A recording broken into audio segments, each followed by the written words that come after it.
Hai semuanya, balik lagi di Selma Learning Podcast. Kali ini bersama dengan aku Christine dan teman-temanku akan membahas sebuah topik yang seru bersama dengan narasumber kita juga, Kak Yohana Indah. Halo Kak, apa kabar? Halo, iya baik. Kak Yohana Indah ini adalah salah satu mahasiswi jurusan Teknik Industri di Universitas Surabaya. Dan aku mau ngenalin juga teman-teman aku dalam podcast ini.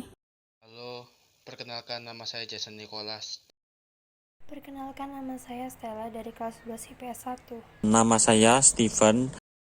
Nah, udah pada kenal sama tahu suaranya kan? Oke, jadi kita mau bahas topik yang seru banget, yaitu Indonesia menjadi Sekjen PBB. Mampu nggak sih kira-kira? Menurut Kak Yohana Indah dulu nih, apakah Indonesia bisa?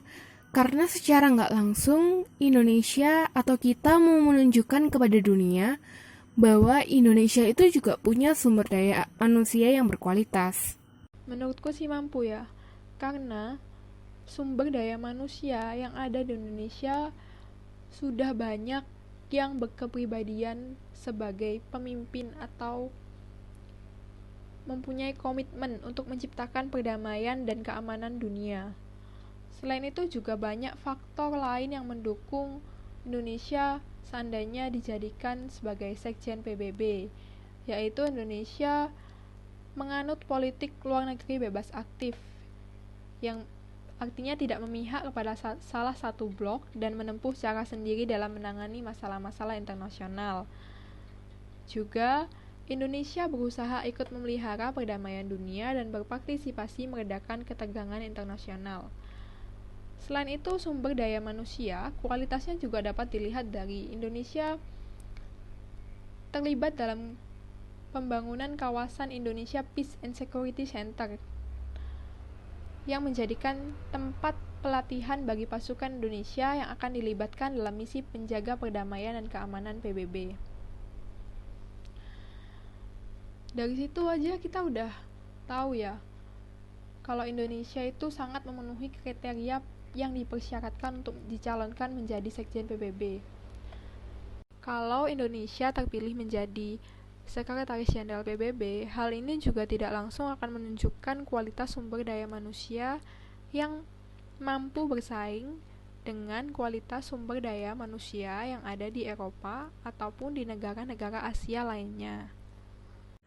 Aku setuju banget sih Kak, kalau Indonesia itu turut menjaga perdamaian dunia. Karena Indonesia juga sering mengirim pasukan dalam misi-misi yang diselenggarakan oleh PBB. Seperti pasukan kontingen Garuda yang dikirim Indonesia untuk Mesir pasca krisis terusan Suez. Dan juga dijelaskan dalam pembukaan Undang-Undang Dasar 1945 Pasal 4 bahwa tujuan negara Indonesia adalah menjaga ketertiban dunia berdasarkan kemerdekaan, perdamaian abadi, dan keadilan sosial. Bahkan Presiden Indonesia yang ke-6, yaitu Bapak Susilo Bambang Yudhoyono, pernah terlibat langsung dalam pasukan kontingen Garuda. Indonesia bukan negara komunis sehingga sistem politik didasarkan pada nilai, prinsip, prosedur, dan kelembagaan yang demokratis. Lalu, ekonomi Indonesia juga sangat baik meskipun masih banyak juga daerah dan rakyat yang berkekurangan atau miskin. Tapi secara keseluruhan, ekonomi Indonesia baik. Dan Indonesia juga selalu melakukan ekspor ke dunia internasional. Budaya Indonesia juga beragam dan kaya, sehingga sudah seharusnya kita jaga dan kembangkan. Lalu dalam bidang pertahanan dan keamanan sudah tertulis dalam pembukaan Undang-Undang Dasar Negara Republik Indonesia tahun 1945 menyatakan bahwa tujuan pemerintahan negara Indonesia adalah melindungi segenap bangsa Indonesia dan seluruh tumpah darah Indonesia dan untuk memajukan kesejahteraan umum, mencerdaskan kehidupan bangsa dan ikut melaksanakan ketertiban dunia yang berdasarkan kemerdekaan, perdamaian abadi, dan keadilan sosial. Yang berarti bangsa Indonesia ikut serta berperan dalam menciptakan perdamaian dunia. Seperti yang Christine bilang tadi, ada pasukan yang dikirim ke luar negeri untuk menciptakan perdamaian dunia. Nah, yang seperti beberapa saat lalu untuk Palestina, menurut kakak itu bagaimana? Menurut aku, bantuan yang diberikan Indonesia terhadap Palestina merupakan salah satu bentuk kepedulian bangsa Indonesia terhadap masalah-masalah di negara lain ya. Selain itu juga bantuan yang diberikan Indonesia terhadap Palestina merupakan realisasi bentuk dukungan dan kontribusi Indonesia dalam mendukung adanya perdamaian dunia yang kebetulan terjadi saat ini di Palestina. Meskipun jumlahnya terbilang cukup besar, namun hal ini mungkin didasarkan atau dilatar belakangi karena dulunya Palestina pernah menjadi salah satu negara awal yang mendukung kemerdekaan Indonesia. Selain itu, hal ini merupakan bentuk perwujudan dari dasar negara Indonesia yang tertuang di pembukaan UUD 1945 yang bunyinya bahwa kemerdekaan ialah hak segala bangsa. Dan oleh sebab itu, maka penjajahan di atas dunia harus dihapuskan. Nah, benar banget Kak, karena seperti yang aku bilang tadi tentang pasukan kontingen Garuda, pasukan itu adalah sebagai tanda balas budi Indonesia karena Mesir dulu adalah negara pertama yang mengakui kemerdekaan Indonesia. Dan dalam politik atau kerjasama dengan negara lain, Indonesia juga tergabung ke dalam organisasi ASEAN, yang berarti ekonomi Indonesia itu sudah baik. Di mana sekarang masih ada satu negara yang belum dapat tergabung dalam organisasi ASEAN, dikarenakan adanya satu anggota yang tidak setuju, yaitu negara Papua, karena menganggap negara tersebut kurang mampu secara ekonomi. Dan negara tersebut juga dulunya merupakan bagian dari Indonesia, yaitu Timor Leste. Waktu Stella tadi berbicara tentang Palestina, aku jadi ingat waktu itu aku pernah lihat video di YouTube tentang sebuah media yang mewawancarai warga atau rakyat Palestina.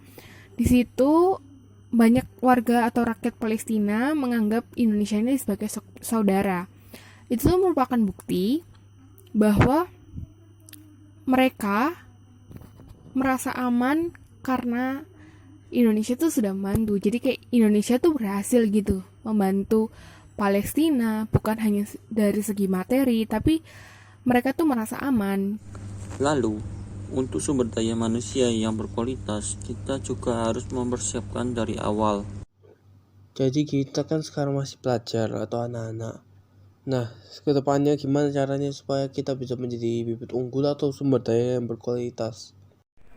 Menurut saya, kita sebagai seorang pelajar sudah seharusnya kita belajar dengan giat serta mengembangkan bakat atau potensi dalam diri kita, dan juga menumbuhkan sikap mandiri, disiplin, dan peduli terhadap sesama.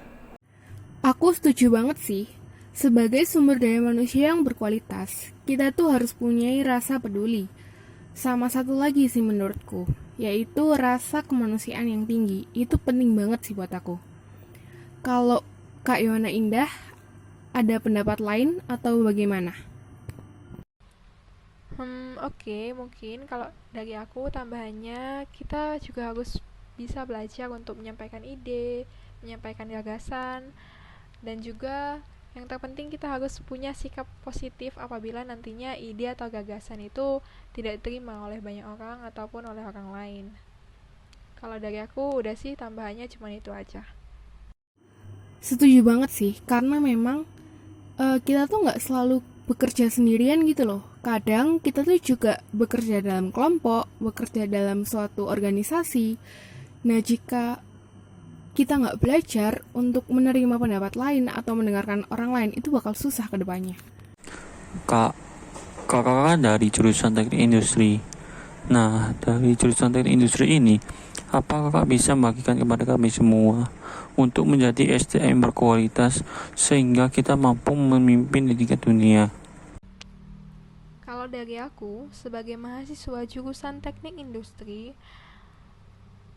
yang bisa aku bagikan dari jurusan aku untuk meningkatkan kualitas sumber daya manusia ataupun kemampuan untuk memimpin di tingkat dunia, yang pertama mungkin kita harus punya kemampuan untuk memecahkan masalah.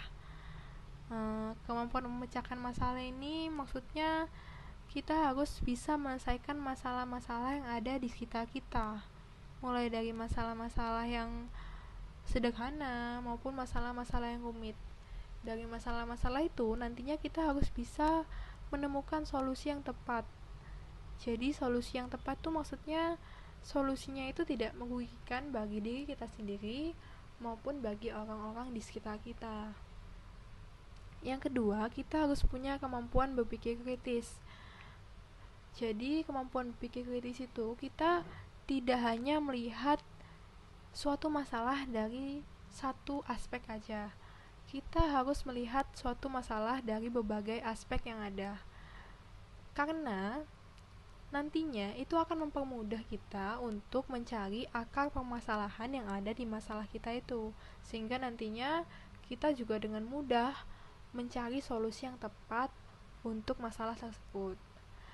Nah, kalau yang ketiga, kita harus punya kemampuan untuk berpikir kreatif.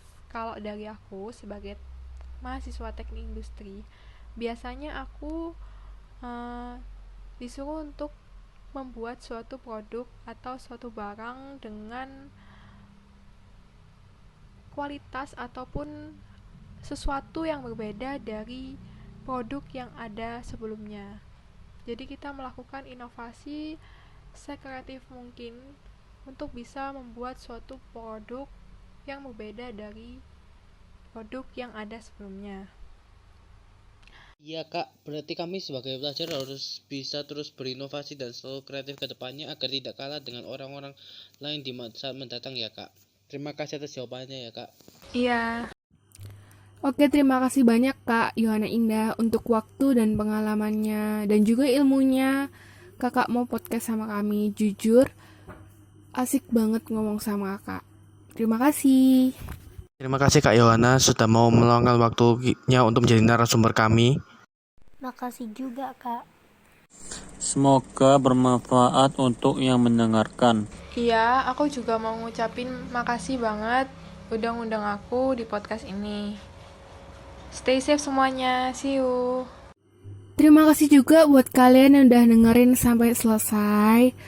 Sampai jumpa di podcast-podcast berikutnya.